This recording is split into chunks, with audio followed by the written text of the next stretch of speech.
Rishav is a master's degree student from the University of Oregon. He is a friend of the podcast and is currently joining me all the way from India. How are you doing today, sir? Hi, I'm fine. It's it's pretty late in here, but I'm somebody who stays up pretty late at night, so it's actually pretty chill for me right now to talk to you. So Yeah, I'm fine. it's late there, early here. It's always a Yeah, struggle with the time. You were just telling me about your studies, and I just think it's very fascinating. It's got this kind of tinge of immigration, which is something that we think about a lot here in the United States. You were here for a little bit, but I think it's really fascinating to think about immigration on a global scale. So, just kind of tell me a little bit about what your studies were focusing on. yeah. So I think uh, a productive way of getting at this topic would be to just introduce how I developed my research interest within Chinese immigration into the city of Calcutta. So, I mean, I was born and brought up here. I did my schooling here, and of course, then I went to do my undergraduate study in Delhi, which is in northern India, before going to the University of Oregon. So, it is there in Delhi that I developed this interest, like a very undergraduate, coded, very unpolished, unrefined sort of an interest on this history of people, practices, cultures in motion. Right, I was very much interested in those flows. Later on, I understand that big part of those flows is focusing on the borders and the boundaries of countries and of nation states and even states within states of that sort. And then I realized that even the borders of these states are also very contentious. They also change and they're also very fluid. So again, going to Oregon just opened up that can of worms for me, that I only thought that people and ideas and cultures move, but even borders themselves are moving, right? So that made me interested in this history of migration. And I mean, fortunately or unfortunately, my research is based on the city of Calcutta, where I'm from. And I really wanted to write a history of Calcutta where Bengalis, which is just for context, I'm a Bengali, and Bengali is like the major ethnicity in the city of Calcutta. So I wanted to draw attention to a facet of the city which is not really Bengali centric, where the major actors of the story, basically, which I'm saying, are not Bengali people, and they focus on communities which were actually pretty thriving at one point in time. And communities such as the Chinese in Calcutta are largely forgotten now, even if they are talked about, or the way that their history or their culture gets out into the public domain is through food reels and all of that stuff. But a sustained sort of a serious effort to sort of etch out their histories and histories of their lives, histories of their exchanges, of their culture, was not is not really prevalent out there. There's a very small body of scholarship, but of course it needs a lot of work. So I thought of just my initial interest was to basically write a city of Calcutta where Bengalis aren't the major actors. And in in my view, I think apart from the Bengalis, the community which have had a massive amount of impact on the history of this city and its cosmopolitan nature were the Chinese. Now, of course, in Calcutta at one point in time, it we had like a lot of communities living in coexistence or also in tension with each others, which of course included the Bengalis, other Indian ethnicities like the Punjabis, the Biharis, including, and also other nationalities like the Chinese, the Jewish, the Parsis, the Armenians. So I thought that the contribution of the Chinese community to Calcutta was very interesting because they not only provided us with tangible history, because Indian Chinese food is like the most, it's valorized, it's talked about to great lengths, whereby I mean I think even New York Indian restaurants serve some form of the Chinese food that was made here in Calcutta. Not only that, but also very tangible economic income, because there was a huge network of remittance that was going on in this city. Not only that, the Chinese were the first people to seriously produce crystallized sugar in the city, which is how we get proper crystallized sugar, circulation of crystallized sugar in Calcutta. They were very important in uh, sort of course, providing the food. And we also, the city of Calcutta is also famous, like it's in its popular imagery. The city of Calcutta is also famous for its rickshaws, which is like this. I don't know. I think the closest cultural relevance of that mode of transportation would be like a tuk tuk in the kind of stuff that you see in Thailand, but it was it was hand drawn, and even that design came from Chinese networks. So their contribution to the development of the city has been massive. And what is very interesting is that uh, they occupy a very interesting position, because not only have they contributed so much, but throughout their history they have been under a huge amount of suspicion as well, because the first film to be banned in modern in independent India was this film called Neel Akasher Niche, which literally translates to Under the Blue Sky, uh, and it portrayed a Chinese hawker under very unequal socioeconomic condition, and that became a problematic portrayal, especially within the context of a very strenuous relationship between India and China, which led to a war in 1962 actually. So the first movie to be banned in independent India was a film that portrayed a Chinese. India's premier intelligence agencies, which is, I think it's codenamed RAW, which the full form of that is Research and Analysis Wing. It was literally created from the erstwhile IB, which was Intelligence Bureau, which was a British body, because the Indian government felt the need to police and surveil Chinese movement across its states and its districts. So I thought that uh, this community, not only within the city of Calcutta, but even within India, occupies a very interesting position, that very striking position, because despite of their massive amount of contributions, they have been under surveillance for, I mean, since the 1920s actually. Yeah, and I think one thing that's really interesting that you mentioned pretty early on is the way in which borders kind of move, because you wouldn't really think about that. I think, especially in the more modern day, we've been in a very, especially in America, right? Like, I think we take for granted how hard the borders are, but in many areas of the world, the borders are a little more kind of soft, I would say.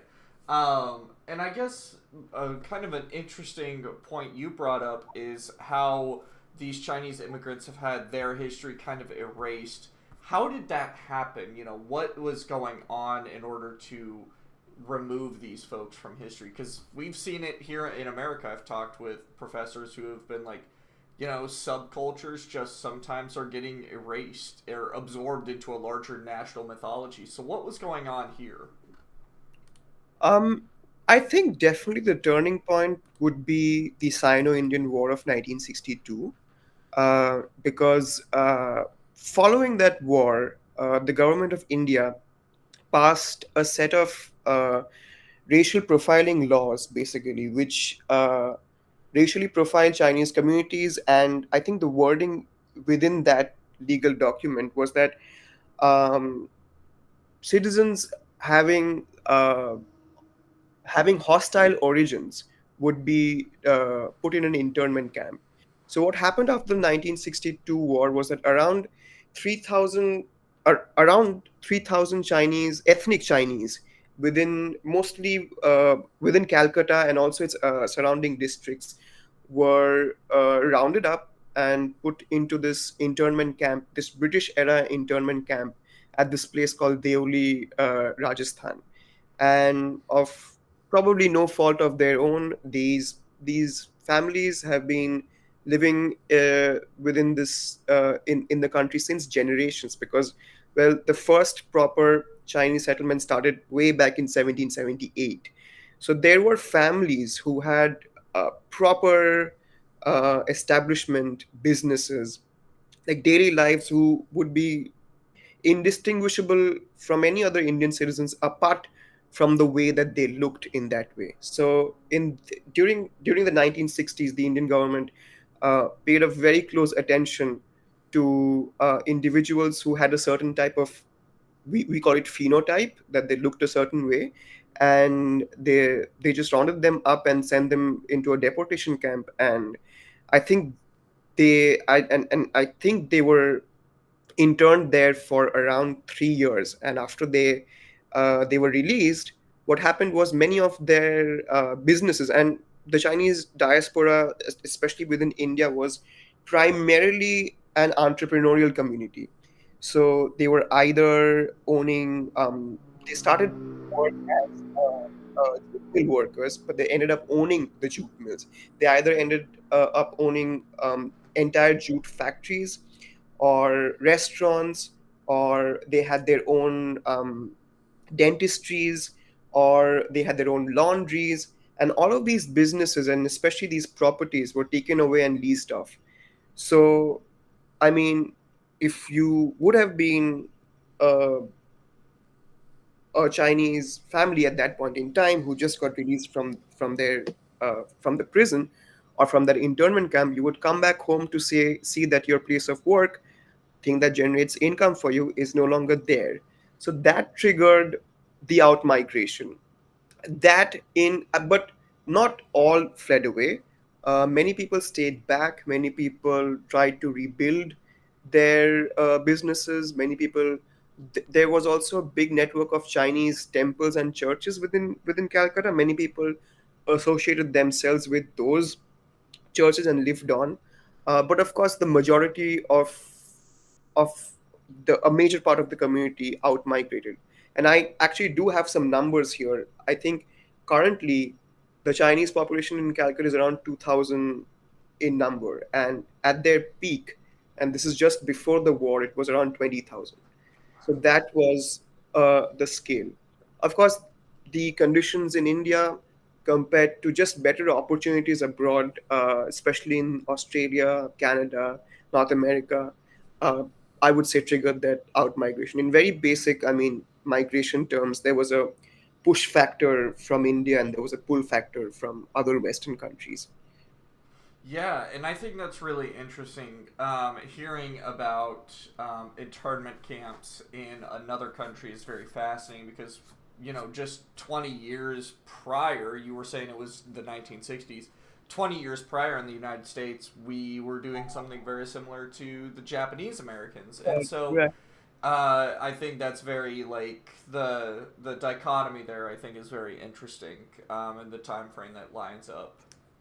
And if I'm not mistaken, I think the American government issued like an official apology for what they did, Hmm. but that sort of an acknowledgement of this history is just absent from the Indian government.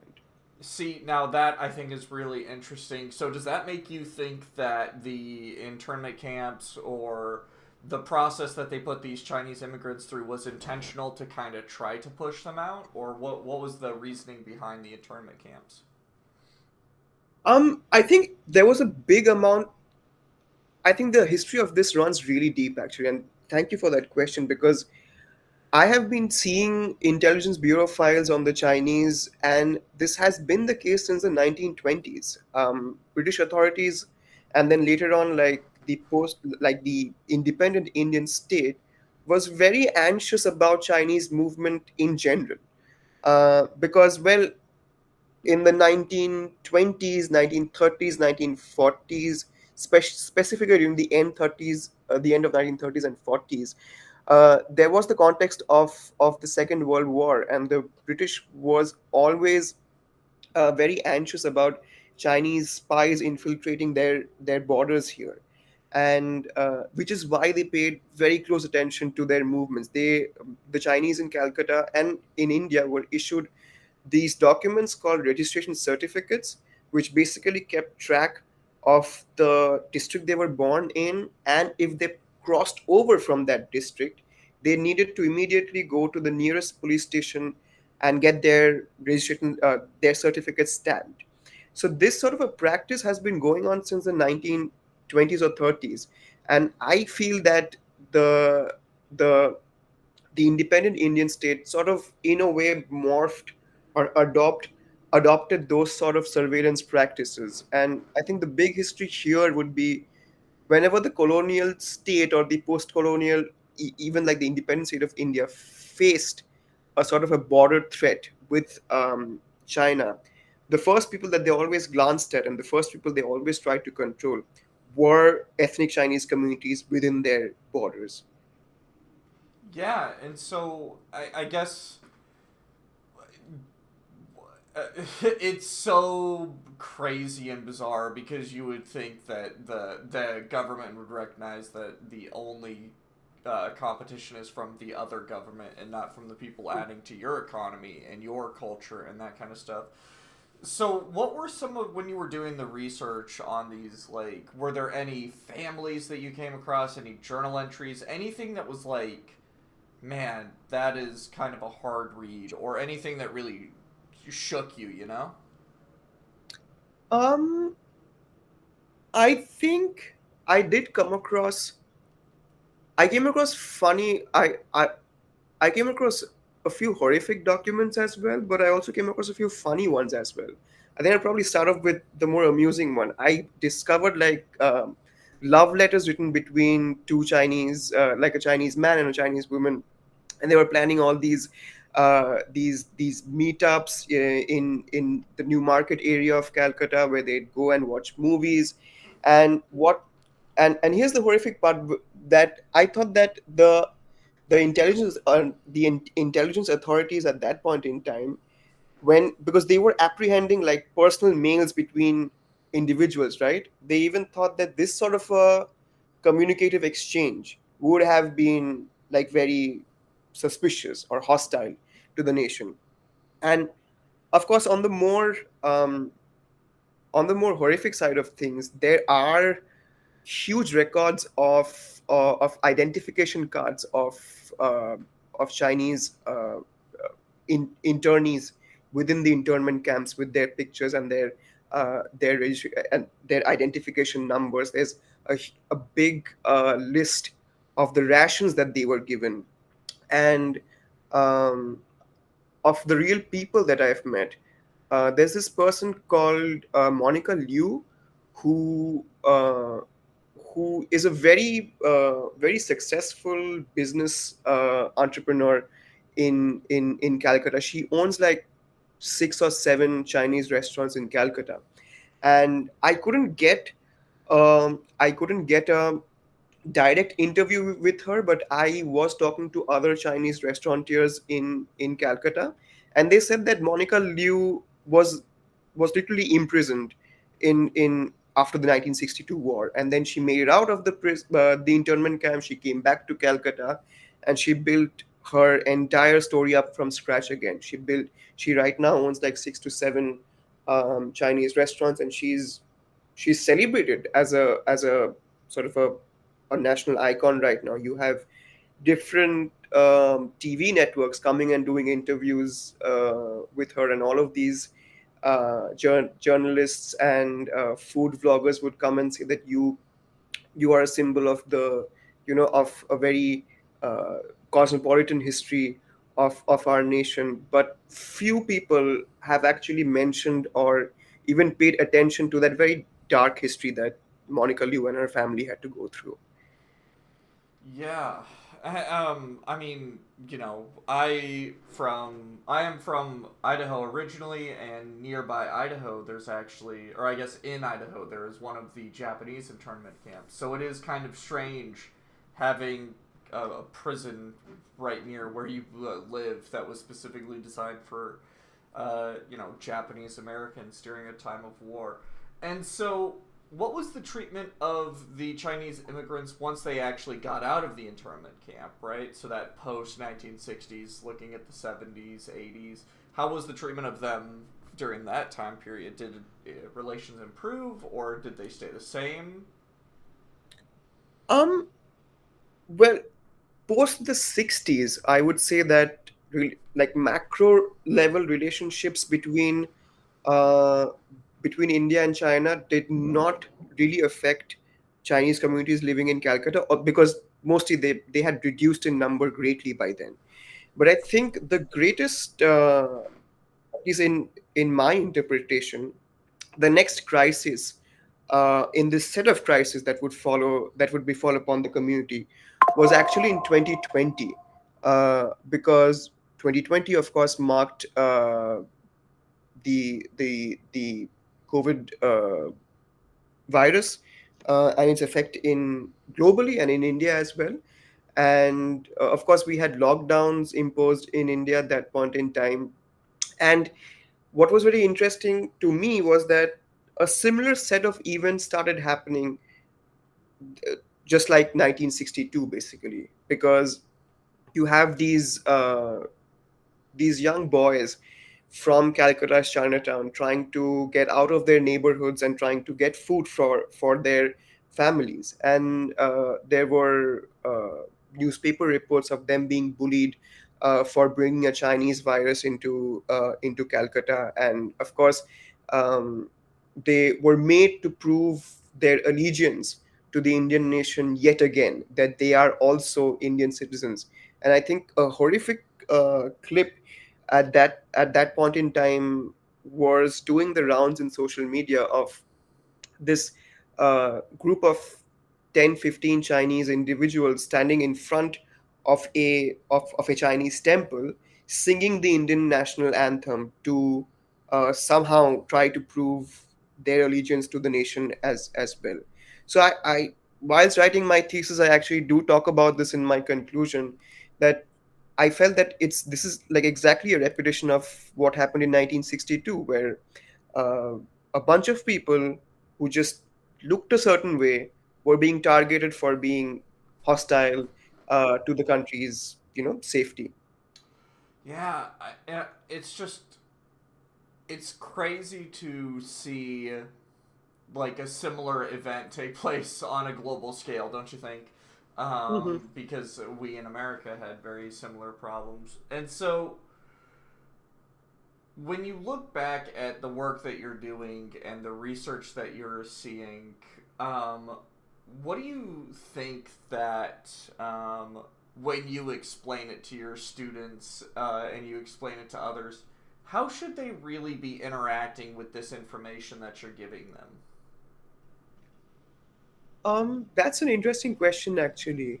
Um, well, I think my thesis, of course, is my master's thesis is not actually an overview of Chinese immigration into Calcutta. I focus much more on the intersections of their migratory history as well as their medical histories, because what happened was that when these communities started migrating into Calcutta, they brought in with them some conception of traditional Chinese medicine, and that idea continuously transformed and morphed within the within Calcutta, because it was continuously interacting with Western biomedicine. It was also interacting with Indian indigenous medicine like Ayurveda and stuff like that. And sort of the resultant sort of therapeutic practices that evolved within the Chinese community was something that was completely foreign to traditional Chinese medicine, to Western biomedicine or Ayurveda. So I think the central question of my thesis, which I thought would be interesting, was that what does it actually mean to be healthy in a transnational community like the Chinese, which have a very long history of migration as well as a very ancient history of medicine as well, right? So when they're migrating to a country, a foreign country, how, where their medical traditions aren't really that circulated, how do they go about curing themselves? What is the kind of approaches that they take, and how is it very different from like modern medicine as we treat it right now? So I thought that was the question that would be really intriguing in my master's thesis. For my doctoral work, I actually want to look at the intersections of the community's migratory and political histories, because during the Chinese Revolution, there was great factionalism within the Chinese community in Calcutta. Their folks were either voting for the KMT or the CCP, and what happened was that both the Indian and the Chinese states were trying to control, again, like in the very like stuff that we've been talking about, actually were trying to control this community and their political affiliations. So I think the big question in my doctoral project would be, you know, how important, what is the importance that such a localized and such a niche community like that of the Chinese in Calcutta hold in creating such global reverberations between like the states of India and China. It's gotta feel horrible to be stuck in a situation in which two countries are trying to trying to control your vote. What a lose lose situation, don't you think? And at the and they had like very real home ties as well, like you, the like communities here were actually very active in their domestic politics, and they wanted to, both the KMT as well as the CCP wanted to see a certain future for China. And I just find it interesting that how both, it's I almost think that it, like both the states were trying to sort of seduce this population to fall on each of their sides. So that seems pretty interesting. Yeah, yeah, I could imagine. That's the type of Yeah. thing where there's a deep story in there that would be great for a book that becomes a bestseller. And hey, when you write a bestseller, let me know, and we'll have you back on the show. But I do actually have a question about this medicine because you were talking about how do they cure themselves, and so what were some of the solutions that they were actually coming up with? Hmm. So I I think what I found really striking was, and so much different from like modern ways of, like contemporary ways of us treating with illnesses, is that the focus was much more on prevention rather than cure. Hmm. So I, in my thesis, I've tried to chart out like this huge spectrum of practices that the Chinese would operationalize to treat with different illnesses. So on one end of that spectrum, obviously there is a whole world of home remedies. So you have people making out potions from flower petals to treat their bone cramps or their stomach cramps and stuff like that. There was also a very medicinal use of opium that was going on in Calcutta at that point in time. And of course, it was not just used recreationally. As we know, like opium is the world's oldest painkiller. And I think that contrasted pretty, that contested with, of course, colonial policies of control and consumption and degeneracy, where the British saw the Chinese as just being degenerate opium smoking people who were of no use to the city, but these folks were actually using it to for medicinal purposes. There's that.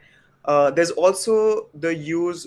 There's also Chinese dietetics, which is actually eating and cooking food in a healthy manner to prevent visits to medical clinics, which were oftentimes very expensive and out of reach for many communities. So, you know, um, families here would try to make their food. conforming to ideas of yin and yang. They would mix hot and cold elements in a perfect balanced system with minimal irritants, so that their body is like in balance and stasis, so that they don't have illnesses, and so that they don't have to visit biomedical clinics. And of course, I'm not trying to draw out a relationship where the Chinese were extremely against Western biomedicine, uh, but it was only used in instances of severe fever when all other options had run out. So they existed in a very dynamic relationship with biomedicine, actually. One that was not real, that had subversive elements to it. One that and even they tried to appropriate biomedicine to cure themselves. So that was the story that I was trying to say through my thesis. That's I think the relationship with medicine is all. I mean, it's interesting in the sense that everybody hates going to the doctor and they would rather just do a home remedy, so it totally makes sense. Like, I Yeah, hate going to the hospital, let's just do chicken noodle soup for a couple of weeks and see how that works, you know. and So I that was exactly the logic by which they were functioning. so I get it. Yeah, me too. I also don't want to go to the hospital. um has there been a push to celebrate the Chinese immigrant history in Calcutta or anything like that? Because here in the United States, especially back in my hometown, we have a large Hispanic immigration population, and they would, Yeah. every so often celebrate that heritage, remember that history, share stories to preserve that, working with local historic groups. Has there been anything like that that you've seen to help preserve that history? Well, yes, there are a few organizations that are doing like good, serious work. Um, like I think I can name an organization actually. There's this organization called Immersive Trails that actually does very detailed heritage walks through Calcutta's Chinatowns. Well, they show like proper maps from the 1770s. They show letter exchanges between the Governor General of Calcutta and Chinese, and the first Chinese settler in Calcutta, Tonga Chiu. So I think those kind of walks are actually very informative. So that's on the good side of stuff. I think recently there was a project that tried to funnel in like some funds for the betterment of roads and some of the buildings around the neighborhood. So that sort of projects are obviously there. But on the other hand, I don't see uh, like a very serious sort of a receptivity towards the history of the Chinese in Calcutta, and how they were not only just another ethnic community living in the city, giving you access to some very tasty food, but I don't see the receptivity or receptivity of their contribution in actually transforming the city in very material ways. So I I think there's a way. There are people who are doing some serious work in trying to uphold this history. There are people who are making this history actually accessible to other to Calcuttans in general. But there's also a big push towards just a fetishization of a bygone community, just looking at it through the lens of nostalgia, and of course, not taking into account the very serious history of the deportation. Definitely. Yeah, and so how do we go about fixing that? Or how do you go about getting people engaged in this history? I'd just say, I mean, for folks in Calcutta, I think the first thing to acknowledge is that, like Bengali ethnicities don't define Calcutta. I mean, there are cultures, ethnicities, entire histories, ways of living beyond the majoritarian ethnic community in Calcutta, which I think needs. I think there's a need of some serious acknowledgement of that. And otherwise, I'm actually not very hopeful about this because, well, the the present population of the Chinese in Calcutta is marginal, and as a community, they just don't have enough people to generate the kind of revenues to actually make it to actually make Calcutta Chinatown thriving like the ones that we see in New York City or San Francisco. I'm thinking of these examples. I think a lot of the failure in that respect lies not with the Chinese people themselves, but the failures of the city and the nation in general. That we literally drove these people out. So I don't know how you reconcile that history in a way. I think Mm. that's a question that everybody is working on, especially here in America. We're having that conversation a lot lately. So I don't I don't have any good answers either, but Right. I mean, yeah. I think I do think it's very fascinating that you've got this population that did great things for the city and then they get pushed out, which Mm. it's a story that it's unique for it it's unique for the people it's happening to, but it's not unfortunately an uncommon story in the global scheme of Right. things. That's the unfortunate thing. When the audience hears this piece when it comes out, and they want to know more, where can they find more information about this kind of stuff? Where can they find more of you, more of your work?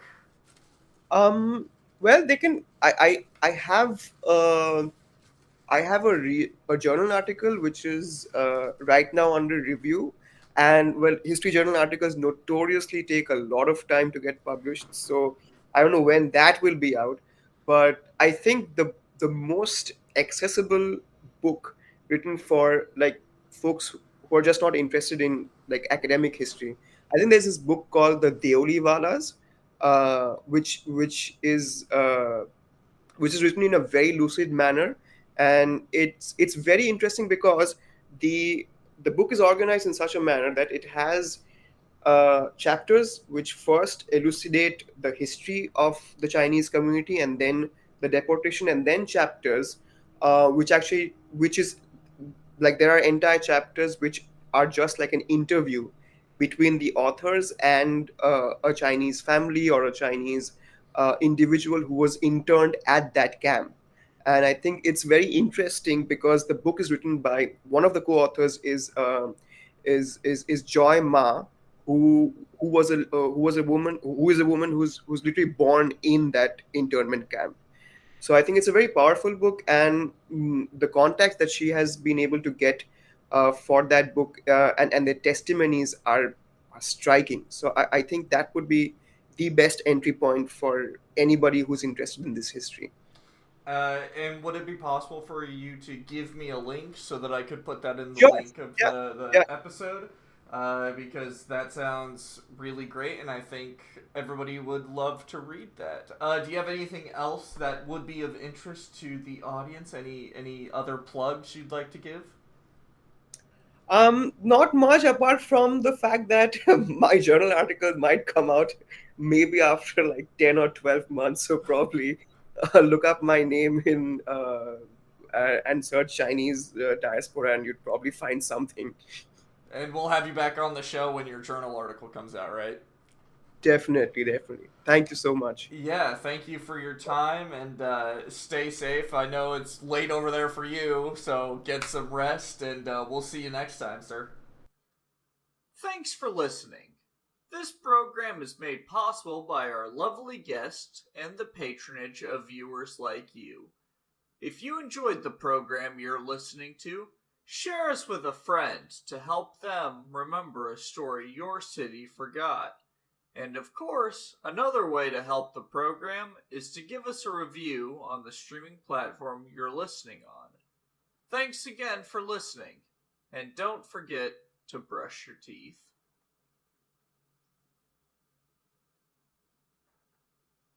Alright, good. We all set?